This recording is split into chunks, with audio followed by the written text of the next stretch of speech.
Нийслэлийн хүүхдийн 226 дугаар цэцэрлэг маань 2016 оны 1 сарын 28-нд улсын комиссаас цэцэрлэгээ хүлээж авсан. За ингээд цэцэрлэгээ хүлээж аваад 5 бүлэгтэй 28 багш ажилчтай үйл ажиллагаагаа эхэлчихсэн. Түүхтэй одоо 10 жилийн хугацаанд одоо хүүхдүүдийнхаа сурч хөгжих орчныг тохижуулж хамт олноороо нэгдэн нэгтарч одоо үйл ажиллагаагаа явуулаад 10 жилийн түүхийг бүтээлцээд байж байна. Ингээд 10 жилийн хугацаанд бид нар юу сурч, юу мэдсэн, хүүхдүүдийнхээ авьяас бэлгийг яаж хөгжүүлсэн, багш нар нь өөрсдөө яаж хөгжсөн бэ гэд энэ тухайгаа одоо түүх болгон тайлан тоглолт маягаар одоо бид нар ойн арга хэмжээгээ баярынхаа арга хэмжээ хийж байгаамаа. За 10 жилийн хугацаанд бид нар үндэснийхээ өв соёлыг одоо сурч мэдэх, өвлөж авах энэ одоо ажил дээр ихээхэн зорилго тавьж ажилласан. За үүн дээр бол бидэрт хамгийн их тус дэм болсон хүн маань Монгол улсын гавьяат жүжигчин Баяртай огш маань биднэрт тусалж одоо өвлөн тээгч, өв тээгч ийм хүнээс бид нар суралцсан зөв юм байна гэд. Тэгээд бие биелгээгээ сурч эхэлсэн. Одоо ингээд сураад бид нар 4-5 жил болж байна. 5 жилийн хугацаанд одоо бага ангиас эхлүүлээд одоо бэлтгэл ангийг төгстөл бие биелгээгээ хийж сурах. Ийм одоо зорилготой ажиллаа эхлүүлээд одоо 5 жилийн нүүрэг хүтсэн байна. За энэ хугацаанд бол төгсөж явсан хүүхдүүд маань бие биелгээ хийж сураад гарч байгаа. Одоо элсэж орсон хүүхдүүд маань бие биелгээний анхан шатны мэдлгүүдийг авч байгаа. За тэгээд дээрэс нь одоо эко сургууль цэцэрлэгийн хөтөлбөрийг хэрэгжүүлж ажиллаж байгаа. За энэ дээр бол байгаль экологтой яаж харилцах вэ? Одоо аюулгүй байдлыг яаж өөрсдөө бий болгох вэ гэдэг энэ одоо ухтгууныг хүүхдүүд маань сурч мэдж байгаа.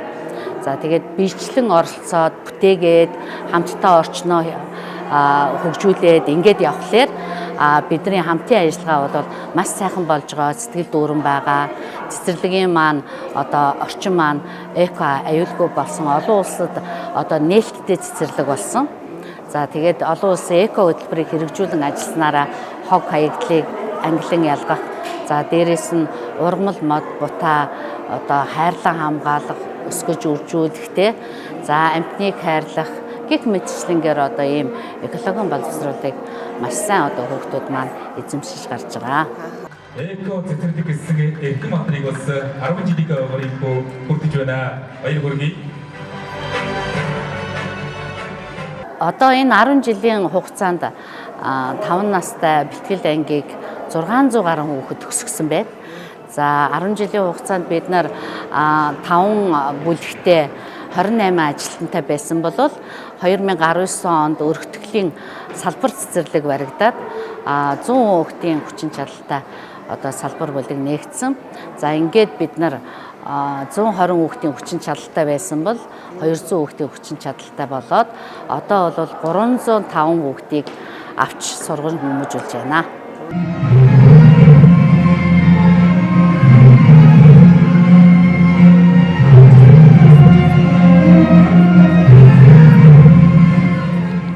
Жилийн нүрийг үтсэн байна. Тэгэхээр энд бол маш их нүрийг хөдөлмөр явж байгаа. Тэгээ мөн хүүхдүүд авьяаслагдсан бас хүүхдүүдийн өмнө ч бас хөдөлмөр явж байгаа.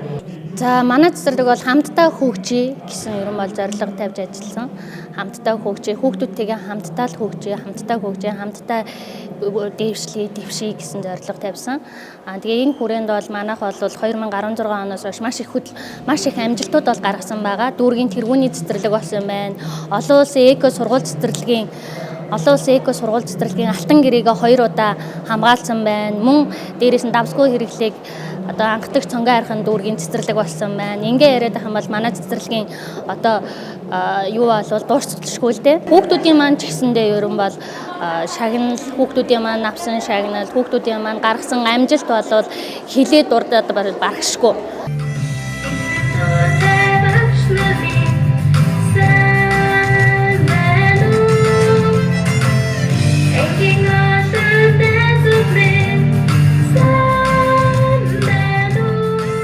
Давсны хэрэглээг хоол хүнсэндээ багасгах багасгах үйл ажиллагааг бид нар анх санаачлалыг хийж давсны хэрэглээг багасгасан. Дээр нь хүүхдүүдийг сүү цагаан эдгээр тогтмол хүүхдүүдэд үйлчилж сүүг бол өдөр болгон хүүхдтэд өгч байна. Дээр нь бид нар ааруул, ээзгий, тараг зэргийг байнга одоо хүүхдийн хоолны цэсэнд өгч одоо хэвшиж ажиллаж байна. Өнөөдөр ингээ ганц манайх ойгоо тэмдэглэхээс гадна хүүхдүүд маань хэрхэн хөгжсөн, мөн багш нар маань 10 жилийн хугацаанд хэрхэн хөгжсөн талаар тайланд өдөрлөг хийж байгаа юм. Тэгээд энэ хүү тайланд өдөрлөгөө эцэг эхчүүд болон бусад цэцэрлэгтэй ингээд өнөөдөр танилцуулж байгаамаа. Тэгээ манай цэцэрлэг бол маш онцлогтой цэцэрлэг. Хүүхдийг олон талаар нь хөгжүүлэх, мөн тэр дундаа хүүхдийг Монгол ардын бие биелэхээ талдаа хөгжүүлж явж байгаа цэцэрлэг. Энийг одоо тасралтгүй ингээд одоо 2021 оноос хойш тасралтгүй хийж байгаа. Монгол Улсын гавьяат зүтгэлтэн баяртай багшийн удирдлагын доор ингээд хүүхдүүдэд бие биелэхээ хөгжүүлээд явж байгаа. Би энэ цэцэрлэгт 2017 онд ажилд орж исэн. Тэгээд одоо 2018 оноос эхлээ бүжгийн цомрлог хамтлаг гээд нэгээд одоо тэр үедээ одоо YouTube-д бичлэг тавиад ингээд манай цэцэрлэгийн хамгийн анх ихний бүжгийн хамтлаг нэгдэжсэн. Үүнээс хойш одоо тасралтгүй одоо ингээд 2017 оноос гэр тасралтгүй 8-9 жил ингээд бүжгийн хамтлаг маань тасралтгүй явж байгаа. Одоо энэс уламжлуулаад Цэнгээд бүжгийн Happy Dance гэдэг хамтлагийг шинээр үүсгэн байгуулад одоо манай цэцэрлэгийн ажилчтайгаа хамт ингээд бүжиглээд байж байна. Мөн хүүхдийн гэлбаа хамтлагийг бас ингээд үргэлжлүүлээд хүүхдүүд маань бүжиглээд байж байна. Манай Сонгон Ярхан дүүргийн 226 дахь цэцэрлэг 2016 онд ашиглалтанд орсон. Тэрнээс эхлэн одоо боловсролын тэргүүний ажилтан Алтан чимэг гэдэг хүн одоо эрхлэгчээр нь ирж одоо биднийг ингэж зангидаж удирдлагын багаас мөн заах аргын нэгдлийн арга зүйч нар маань ингээд биднийг нэг гараар зангидаж ингэж одоо нэг удирдлагын доор нэг арга зүйн доор ингэж явсны чинь одоо бид нар өнөөдөр ингээд энд тайланд төтөлгөө хийгээд эцэг эхчүүдэд танилцуулах га зогсож байна. Тэгэхээр манай эрхлэгч Алтан чимгийн арга зүй бол маш уян хатан ухаалаг байдаг учраас бид нар өнөөдөр ингээд нүүр бардам хэлэг хүүхдээ хийсэн ажилтай зогсож байгаамаа.